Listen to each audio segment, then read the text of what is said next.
confidence in policing has never been higher.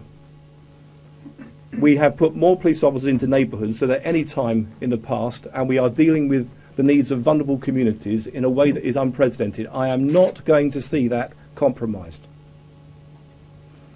And the people that are calling for protest and dealing with this have to take a step back now and think about the damage they are causing. The only answer to this is a political solution.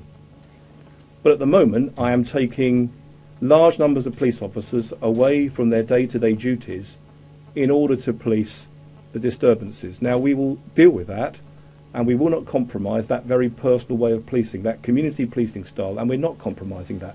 But if this continues into the long term, it will undoubtedly eat into our ability to mount the sort of long-term drugs operations that we saw last year, which have been hugely successful in keeping the poison of drugs away from our young people. It will eat into our ability to deal with young people and alcohol-related problems. It will eat into our ability to deal with what remains a very severe dissident threat.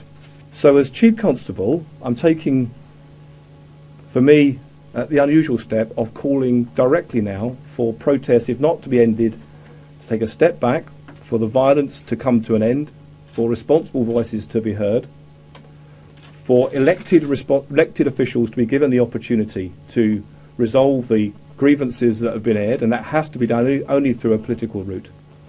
But for the consequences of what we're seeing, if it continues, both for policing and security, but also for the image in Northern Ireland, to be thought about very carefully indeed.